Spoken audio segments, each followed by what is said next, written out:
जब मैं शहर से पढ़ाई करके वापस लौटा तो मुझे यकीन था कि घर वालों को बहुत खुशी होगी और सच में ऐसा ही हुआ।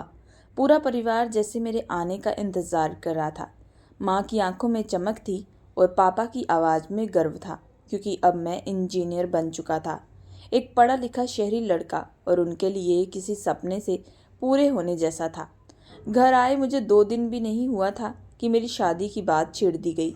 माँ ने बहुत प्यार से कहा, बेटा, अब तूने सब कुछ हासिल कर लिया है, अब हम तुझे घर बसाते देखना चाहते हैं। मैंने हल्के से मुस्कुराकर सिर हिला दिया, लेकिन दिल जानता था कि ये दिन आएगा, और यह भी मेरे ख्वाबों जैसी लड़की को वो कभी नहीं अपनाएंगे। वो कभी किसी आधा सोच वाली पढ़ी लिखी शहरी लड़की को अपनी बहू मान ही नहीं सकते थे। इसलिए जब उन्होंने एक गांव की लड़की प्रमिला का नाम लिया, तो मुश्किल से 10वीं पास थी, तो मैंने बिना विरोध की हाँ कर दी। कहा, जैसा आप ठीक समझे, जैसे कोई मामूली बात हो। प्रमिला बहुत सीधी सादी और शांत और शर्मीली लड़की थी। पहली बार मिलते ही समझ गया कि वह मेरे जैसी नहीं है, लेकिन खुद को समझाया कि चलो, परिवार की खुशी जरूरी है और शायद वक्त साथ सब ठीक हो जाएगा। शादी गांव के रीति रिवाज से सादगी से हुई। पहले कुछ हफ्ते खामोशी से गुजरे। प्रमिला कम बोलती थी, हर बात पर जीजी कहती थी, मेरी पसंद नापसंद का बहुत ध्यान रखती थी, लेकिन मुझे इन बातों से कोई दिलचस्पी नहीं थी। मुझे वह जोश, वह बातें, वह समझ चाहिए थी जो मैंने अपनी यूनिवर्सिटी की दोस्त प्रिया में देखी थी। कभी कभी प्रमिला की मासूमियत पर तरस आता, लेकिन ज़्यादातर समय मुझे लगता कि वह मेरे लायक नहीं है। एक रात मैंने उससे पूछा, तुम दिन भर क्या करती हो? वह धीमे से बोली, आपके कपड़े धोती हूँ, खाना बनाती हूँ और माँ जी की दवा देती हूँ। मैंने ठंडी आवाज़ में पूछा, और कुछ, कोई किताब, कुछ नया सीखने की कोशिश? वो चुप हो गई, शायद मेरी नाराज़गी महसूस कर ली थी। मैं अक्सर यूनिवर्सिटी की बातें याद करता। वह शाम, दोस्त, खासकर प्रिया, जो मुझसे बहुत प्यार करती थी, और मैं भी उससे बहुत प्रभावित था। वह खूबसूरत, समझदार और खुद अपने फैसले लेने वाली थी। कभी हिम्मत नहीं हुई कि अपने माँ बाप से उसके बारे में बात करूं, क्योंकि जवाब पता था। लेकिन अब जब माँ बाप इस दुनिया में नहीं थे, फैसले मेरे हाथ में थे। पर तब तक मैं एक ऐसे रिश्ते में फंस चुका था जो मुझे बांधता तो था, मगर जोड़ता नहीं था। प्रमिला अब मेरे लिए बोझ बनती जा रही थी। वह बुरी नहीं थी, बस मेरे जैसी नहीं थी। मैं उसे बदलना भी नहीं चाहता था। मुझे तो बस वही लड़की याद आती थी जिससे मैं खुलकर बात करता, हंसता, बहस करता, जिसके साथ सपने देखे थे। मैं अंदर से अब थक चुका था। एक दिन आईने में खुद को देखा और सोचा, क्या यही जिंदगी है? उसी रात मैंने बिना कुछ छुपाए साफ कह दिया, प्रमिला, तुम मेरे लायक नहीं हो, मैं तलाक चाहता हूँ। वो काँप गई, जैसे जान ही निकल गई हो। उसने मेरी ओर देखा, शायद ये सोचकर कि मैं मजाक कर रहा हूँ, लेकिन मेरे चेहरे पर कोई नरमी नहीं थी। वो ज़मीन पर बैठ गई और मेरे पैरों पर गिरकर रोने लगी। बार बार कहने लगी, मैं सब कुछ कर लूँगी, प्लीज़ तलाक मत दो, जैसा तुम कहोगे वैसी ही ज़िंदगी जी लूँगी। उसकी आवाज़ भर आई, लेकिन मैं सुन तो रहा था, पर ऐसा लग रहा था जैसे कोई अजनबी बोल रहा हो। मेरे दिल में थोड़ी हलचल हुई, लेकिन मैंने उसे नज़रअंदाज कर दिया। मैंने तय कर लिया था कि मैं उसे तलाक तो नहीं दूंगा, लेकिन उससे रिश्ता तोड़ लूँगा। मैंने माँ के गहने, अपनी कुछ जमा पूंजी और ज़रूरी चीज़ें उसे सौंपते हुए कहा, यह सब तुम्हारा हक है, मैं तुम्हें खाली हाथ नहीं छोड़ रहा। उसने बस धीरे से सिर हिलाया, जैसे अब उसकी ज़िंदगी के फैसले अब उसके हाथ में नहीं रहे। 2 दिन बाद मैं शहर लौट आया और प्रमिला गांव में रह गई। कुछ दिन बाद मैंने प्रिया से फिर बात शुरू की। वही प्रिया जो मेरी यूनिवर्सिटी की दोस्त थी, जिससे मैं कभी थक कर बात करना बंद नहीं करता था। जब उसने सुना कि मेरी पहले से ही शादी हो चुकी है, तो वह हैरान रह गई। मैंने हंसते हुए कहा, गलती हो गई थी, अब सुधार ली है। वह भी हंसी और मैंने साफ कहा, अब तुम्हारी बारी है। कुछ महीनों में ही हमने कोर्ट मैरिज कर ली और किसी को कुछ बताना जरूरी नहीं समझा। प्रिया के लिए एक नई शुरुआत थी और मेरे लिए एक पुराना सपना जो पूरा हो रहा था। हम दोनों अमेरिका चले गए। प्रिया को वहाँ नौकरी मिल गई और मुझे भी एक कंपनी में मैनेजर की पोस्ट मिल गई। शुरुआत के दिन बहुत अच्छे थे। नया शहर, नई जिंदगी, पार्टियाँ, ऑफिस, डिनर, जैसे फिल्म की कहानी हो। लेकिन धीरे धीरे प्रिया का बर्ताव अब बदलने लगा। हर बात पर वह मुझे टोकती, कभी मेरी बात करने की शैली पर, कभी कपड़ों पर, तो कभी दोस्त पर। एक दिन उसने ताना मारा, तुम अब भी देहाती जैसे हो, थोड़ा अपडेट होना पड़ेगा। मैंने हंसकर टाल दिया, लेकिन पहली बार मुझे अपनी औकात का एहसास करवाया गया। फिर एक दिन उससे बच्चा होने की बात की तो उसने कहा, मुझे प्रमोशन मिलने वाला है, बच्चा मेरी रफ्तार को रोक देगा। जब मैंने कहा मुझे भी अपना बच्चा चाहिए तो उसने कहा, अगर बच्चे इतने प्यारे लगते हैं तो अपनी पहली बीवी के पास चले जाना था। ये सुनकर जैसे किसी ने मेरे मुंह पर थप्पड़ मारा हो। मैं चुप हो गया और फिर कभी बच्चे की बात नहीं की। मेरे अंदर की वह चाह दफन हो गई थी। कुछ महीनों बाद एक ऑफिस इवेंट में मेरी मुलाकात एक साथी से हुई जो हिंदुस्तान जा रहा था। उसने पूछा, तुम्हारी गांव वाली बीवी का क्या हुआ? मैंने कंधे उचकाकर कहा, छोड़ दी। उसने अफसोस जताया और कहा, सुना है अब वह बहुत आगे बढ़ गई है। मैंने हंसकर कहा, क्या तरक्की करेगी? मुश्किल से 10वीं पास थी। उसने कहा, तुम्हें एक बार जाकर देखना चाहिए। मुझे बात मालूम लगी, मैंने नज़रअंदाज कर दिया। उसी पल प्रमिला का चेहरा मेरे दिल में फिर से उभर आया। वो चेहरा जो कभी सादा था अब धुंधला याद बन गया था। मेरी जिंदगी में सब कुछ था, नौकरी थी, पैसा था, सुख सुविधाएं, लेकिन जो खालीपन प्रमिला के साथ कभी महसूस नहीं हुआ, अब वह हर पल मेरे साथ था। अब बस दिन कट रहे थे, ना भविष्य कोई उत्साह था, ना अतीत को भुलाने की ताकत। मैंने खुद को इस अंजाम तक पहुंचाया, अपने घमंड, अपने अहंकार, अपनी बेवकूफ़ियों से, कि अब हर सुबह हर रात खुद से ही सवाल करता हूँ, क्या ये वाकई सुधार था? शादी को दूसरा साल चल रहा था, लेकिन हमारे बीच वही रिश्ता कभी बना ही नहीं जिसे असली रिश्ता कहा जाता है। प्रिया के लिए ज़िंदगी का मतलब एक कामयाब करियर था और मेरे लिए वो शांति जिसकी तलाश में मैंने सब कुछ छोड़ दिया। हर दिन एक लड़ाई से शुरू हो जाता और चुप्पी में ख़त्म। सुबह जब मैं ऑफिस जाने को तैयार होता तो वह पहले ही लैपटॉप में बैठ जाती। मैं पूछता, नाश्ते में क्या है? तो कहती, फ्रिज में कुछ रखा है, खुद निकाल लेना। मेरी 9 बजे की कॉल है। मैं चुप रह जाता। पहले बुरा लगता था, अब आदत हो गई थी। शाम को जब घर आता तो वह किसी मीटिंग में व्यस्त होती या क्लाइंट से बात कर रही होती। एक दिन मैंने, प्रिया, हम कितने दिनों से एक साथ बैठकर डिनर भी नहीं कर पाए। उसने लैपटॉप बंद किया, बिना कहा, कल बाहर चलते हैं, लेकिन 8 बजे से पहले आ जाना, मेरी प्रेजेंटेशन है। लेकिन वह कल कभी नहीं आया। जब भी मैं कोई भावनात्मक बात करता, वह किसी प्रोजेक्ट, मेल या डेडलाइन की आड़ में छुप जाती। मेरे दिन एक जैसे गुजर रहे थे, सुबह दफ्तर जाना, शाम को घर लौटना और फिर एक खामोशी सी रात। अगर किसी दिन कोई पार्टी होती तो प्रिया जबरदस्ती मुझे साथ ले जाती। वह अक्सर कहती, अंग्रेजी ठीक से बोला करो, लोग मजाक उड़ाते हैं। मैं खुद से नफरत करने लगा था, अपनी पहचान से, अपनी आवाज़ से, अपने सोचने के तरीके से। मैंने वह सब कुछ खो दिया था जिस पर कभी अपने सपने बनाए थे। फिर एक दिन दफ्तर में हमारे HR हेड ने बताया कि अगले हफ्ते एक इंटरनेशनल बिजनेस वूमन हमारी कंपनी में आएगी। एक बड़ी डील पर बात होगी। सबको तैयार रहने को कहा गया। मुझे तो ये आम सी बात लगी, पर मेरे साथी काफ़ी उत्साहित थे। जब उनका नाम बताया गया तो मैं भी पहचान नहीं पाया। अगले हफ्ते सब अफसर लाइन में खड़े थे, अच्छे कपड़ों में, पूरे आत्मविश्वास के साथ। जब वह महिला कमरे में दाखिल हुई तो मेरी सांस ही अटक गई। वही चाल, वही आंखें, लेकिन अब एक अलग बदलाव हुआ। रूप, महंगे कपड़े, आत्मविश्वास से भरा हुआ चेहरा और वही मुस्कान। वह थी प्रमिला, वही जिसे मैंने कभी कहा था कि तुम मेरे लायक नहीं हो। मुझे ऐसा लगा जैसे ज़मीन खिसक गई हो। मीटिंग शुरू हुई। उसने बहुत शानदार तरीके से अपना परिचय दिया और सब सवालों का जवाब बखूबी से दिया। मुझे उसकी बातों से ज़्यादा उसकी बदली हुई शख्सियत से हैरान हुआ। कैसे वह इतनी मजबूत बन गई। वह लड़की जो मेरे सामने कुछ बोल नहीं पाती थी, आज सबके सामने आत्मविश्वास से बोल रही थी। मीटिंग खत्म होने के बाद सबने उसकी तारीफ की, कुछ ने फ़ोटो भी खिंचवाई। मैं भी पीछे हट गया ताकि वह मुझे ना देखे, लेकिन उसने देख ही लिया। वह एक पल के लिए रुकी, फिर मेरी ओर बढ़ी और पूछा, तुम यहाँ? मैंने बस सर हिलाया, हाँ। फिर वो बोली, बहुत दिन हो गए हैं। मैंने भी सर झुकाकर कहा, हाँ बहुत दिन। कुछ पर खामोशी रही। फिर मैंने पूछा, तुमने ये सब कैसे किया? उसके चेहरे पर एक हल्की मुस्कान आई। ये कहानी फिर कभी और वहीं चली गई, लेकिन मैं वहीं खड़ा रह गया, जैसे किसी ने मुझे आईना दिखा दिया हो। शाम को ऑफिस की खिड़की से बाहर देखते हुए मैंने खुद से कहा, शायद वो मेरे लायक नहीं थी, बल्कि मैं ही उसके लायक नहीं था। मीटिंग खत्म होने के बाद सब लोग तो चले गए थे, लेकिन मैंने बहाना बनाया कि मुझे उससे कुछ और जानकारी चाहिए। वह रुक गई, शायद समझ गई थी कि मैं क्या चाहता हूँ। हम एक साइड रूम में बैठे और दरवाज़ा बंद हुआ तो मुझे अपने अंदर का शोर सुनाई देने लगा। मेरी आवाज़ काँप रही थी। ये तुमने कैसे किया? वह आराम से बैठी थी। के चेहरे पर कोई नाराजगी या ताना नहीं था, बस एक शांत आत्मविश्वास था। वह मुझे देखती रही, फिर बोली, जब तुमने छोड़ दिया था तो मैं बहुत रोई, लेकिन एक दिन तय किया कि अब बस रोना बंद। मैं कुछ कहना चाहता था पर शब्द नहीं मिले।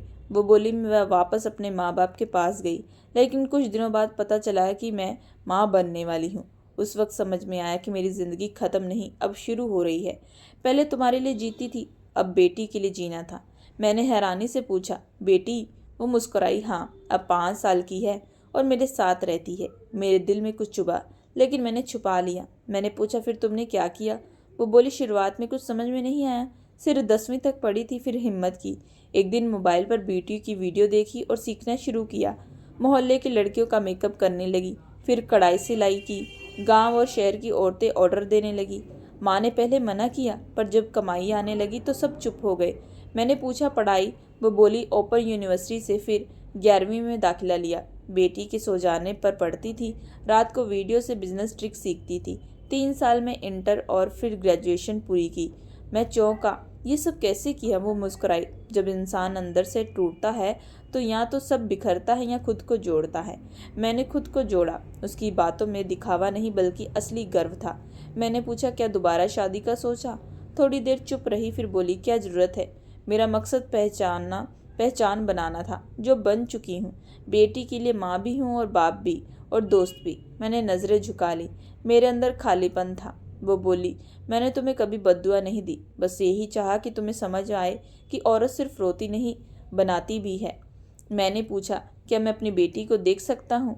वह नरमी से बोली, अभी नहीं, वह यहीं है, लेकिन यह मुलाकात वक्त मांगती है। मैं कुछ देर वहीं बैठा रहा। उसने बताया कि कैसे उसे अपना बिजनेस रजिस्टर करवाया, शहर में एक छोटी वर्कशॉप खोली और गांव की लड़कियों को ट्रेनिंग देना शुरू की। उसका मकसद था कि कोई लड़की किसी मर्द के सहारे जीना ना सीखे। वह अपनी बेटी से हर रोज कहती कि किसी से मत डरना, यहाँ तक कि अपने पापा से भी नहीं। अगर वह मुझे एक मजबूत माँ के रूप में देखेगी तो खुद भी कभी चूकेगी नहीं। मैं अंदर से टूट चुका था, लेकिन बाहर से शांत था। वह वही लड़की थी जिसे मैंने कभी कम समझा था और आज मैं खुद को हीन महसूस कर रहा था। हमने हाथ मिलाया और वह दरवाजे की तरफ बढ़ गई। जाते जाते उसने कहा, तुमने जो छोड़ा था वह अब तुम्हारे लिए नहीं बचा, लेकिन अगर कभी अपनी बेटी से मिलना चाहते हो तो दरवाज़ा बंद नहीं होगा। मैं वही कुर्सी पर बैठा रह गया। वह कमरा जो कभी तक मीटिंग रूम था, अब मेरी बीते और आज के बीच आईना जैसा बन गया था। उस दिन दफ्तर से सीधा घर नहीं गया, पास के पार्क में बैठ गया। मेरी जेब में उसका विजिटिंग कार्ड था, साफ सुथरा सफ़ेद डिज़ाइन, नीचे उसका नाम और CEO फाउंडर लिखा था। मैंने उसे बार बार देखा, जैसे उसमें से कोई और सच निकल आएगा। मैं हैरान था कि वही गांव की लड़की जिसे मैंने वक्त की बर्बादी समझा, अब लोगों के लिए मिसाल बन चुकी थी। मैं बदल चुका था। हर मीटिंग, हर प्रेजेंटेशन में उसकी आंखें सामने आ जाती। पहले झुकी आंखें, अब आत्मविश्वास से भरी। एक दिन हिम्मत करके उसे मैसेज किया, क्या मैं आपसे और आपकी बेटी से मिल सकता हूँ? जवाब आया, बेटी से मिलने का हक है तुम्हें। इंसानियत का एक मौका मिल सकता है, लेकिन याद रखना, हम अभी उसी पुराने मोड़ पर नहीं हैं, एक नई जगह पर हैं। शाम के 7 बजे होटल की लॉबी पर खड़ा था, लेकिन अंदर जाने की हिम्मत नहीं हो रही थी। आखिरी बार मैसेज देखा, रूम नंबर 204, 7 बजे तक आ जाना, बेटी इंतज़ार करेगी, मैं नहीं। मैं दिल थाम कर कमरे की ओर बढ़ा, सोचता रहा, दरवाज़ा खुलेगा तो कौन होगा? एक अजनबी बच्ची या एक बेटी जो बरसों से मेरा इंतज़ार कर रही थी। मैं धीरे से दरवाज़ा खटखटाया। कुछ सेकंड बाद दरवाज़ा खुला। सामने एक प्यारी सी बच्ची खड़ी थी, गुलाबी कपड़े पहने, 2 चोटियाँ और हाथ में एक छोटा सा बैग। उसने मुझे देखा और पीछे मुड़कर बोली, मम्मा, अंकल आ गए हैं। प्रमिला पर्दे के पीछे से मुस्कुराती हुई निकली। आ जाओ, तुम्हारी बेटी तुम्हारा इंतज़ार कर रही है। मैं अंदर गया और उस बच्ची ने मुझे एक रंगी बिरंगे कागज़ दिए। मैंने पूछा, ये क्या है? उसने कहा, हम तीनों हैं मम्मा, मैं और आप। मेरा दिल भर आया। मैंने उससे पूछा, तुम्हारा नाम क्या है? उसने नीसो को जवाब दिया, खुशी मम्मा कहती हैं, इसका मतलब होता है रोशनी। मैंने कहा, सच में तुम रोशनी हो? हम तीनों बैठ गए।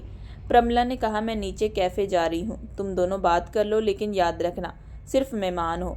मैंने सर हिलाया। खुशी मुझसे ढेर सारी बातें करती रही, कभी हंसती, कभी सवाल करती। आप कहाँ से आए हो? मैंने कहा, बहुत दूर से। आप हमारे साथ क्यों नहीं रहते? मैं चुप रह गया। अब क्या ही कहता।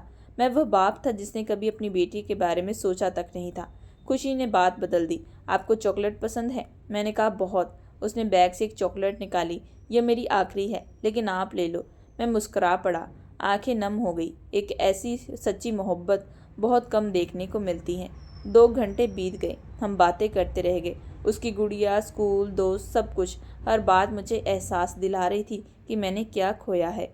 जब प्रमिला वापस आई तो खुशी बोली, मामा, क्या हम अंकल को कल फिर बुलाएंगे? प्रमिला ने मेरी ओर देखा और फिर अपनी बेटी से कहा, अगर अंकल के पास समय हो तो वह कल भी आ सकते हैं। खुशी ने मुझसे पूछा, आप कल आएंगे ना? मैंने धीरे से कहा, हाँ जरूर आऊँगा। अगले दिन फिर वही वक्त, वही कमरा और वही खुशी की खुशी। इस बार मैं उसके लिए रंग, स्टिकर और एक छोटी सी कहानी की किताब लेकर आया। वो बहुत खुश हुई और बोली, आप रोज आया करो। मैंने कुछ कहने की कोशिश की, लेकिन प्रमिला ने बात काट दी और बोली, नहीं खुशी, अंकल के पास काम होता है, वह जब भी फुर्सत में होंगे आ जाएंगे। मैंने उसकी बात मान ली, क्योंकि मैं जानता था कि कानूनी रूप से मेरा उससे रिश्ते से कोई नाता नहीं था, लेकिन भावनाओं की कोई अदालत नहीं होती। 2 दिन बाद जब प्रमिला और खुशी की फ्लाइट थी, मैंने उन्हें होटल के बाहर छोड़ने आया। खुशी ने मुझे गले लगाया और बोली, अंकल आप अच्छे हो। मैंने कहा, तुम बहुत खास हो, कभी भी याद करना, मैं आ जाऊंगा। प्रमिला ने धीरे से कहा, बेटी से रिश्ता रख सकते हो, लेकिन खुद को उसके हकदार मत समझना। मैंने सिर झुकाकर कहा, मैं समझ गया। गाड़ी चली गई और मैं वहीं खड़ा रह गया। हाथ में खुशी की वही पेंटिंग थी जिसमें हम तीनों साथ थे, एक मासूम सपना जो अधूरा रह गया हो। होटल से बाहर निकलते एक समय एक आदमी ने कहा, साहब आपके चेहरे पर अजीब सी चमक है, कोई खास मेहमान थे? मैंने हल्के से मुस्कुरा कर कहा, हाँ मेरी बेटी थी। पहली बार उसे अपनी बेटी कहना मेरे दिल का बोझ हल्का कर गया। लेकिन सच यह था कि वह मेरी बेटी होते हुए भी मैं उसका पिता कहलाने के अधिकार खो चुका था। यह पहचान सिर्फ एक पल की थी, हमेशा की नहीं। उसके जाने के बाद मैं देर तक होटल की पार्किंग में बैठा रहा। कार की चाबी हाथ में थी, लेकिन गाड़ी चलाने का मन नहीं हुआ। पहली बार लगा जैसे मेरे पास सब कुछ होते हुए भी कुछ नहीं है। प्रमिला के शब्द मेरे जहन में गूंजते रहे, बेटी तुम्हारी है लेकिन उस पर तुम्हारा कोई हक नहीं। उस रात जब मैं घर लौटा तो प्रिया ने खुद दरवाज़ा खोला, जो आमतौर पर वह नहीं करती थी। उसके चेहरे पर सवाल थे जिसका जवाब मैं नहीं देना चाहता था। उसने पूछा, कहाँ थे तुम? फ़ोन क्यों बंद था? मैंने झूठ कहा, काम खत्म नहीं हुआ था, देर हो गई।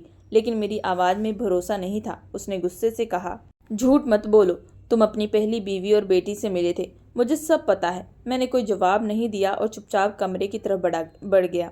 वह पीछे से बोली, इतने सालों बाद तुम्हें वह माँ बेटी कैसे याद आई?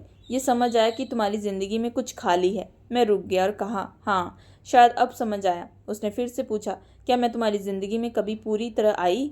मैंने कहा, तुम आई तो थी, लेकिन कभी ठहरी नहीं। हमेशा अपने करियर, आज़ादी, खुद की अहमियत के पीछे भागती रही। उसने हंसते हुए कहा, तो अब तुम मुझे दोष दे रहे हो क्योंकि तुम्हें पुरानी मोहब्बत याद आ गई?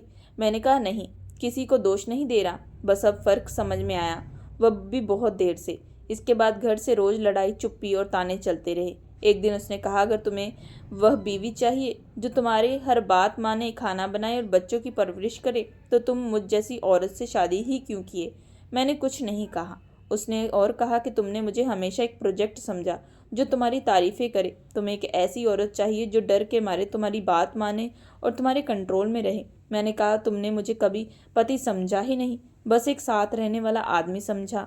वह चुप हो गई, लेकिन वह चुप्पी भी थोड़ी देर की थी। अगले दिन जब मैं दफ्तर से लौटा तो खाना नहीं बना था, ना कोई बात हुई।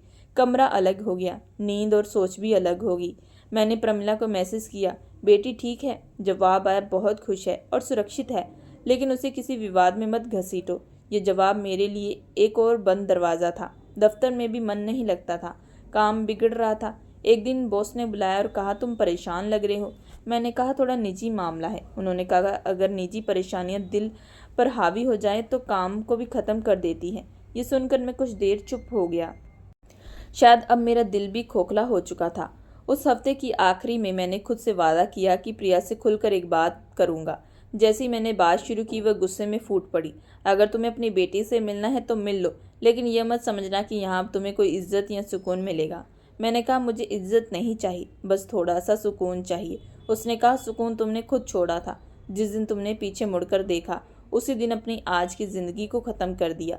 वह गलत नहीं थी, लेकिन मेरे लिए ये फैसला आसान नहीं था। कई दिन तक मैं सिर्फ दफ्तर और अपने कमरे के बीच कैद रहा।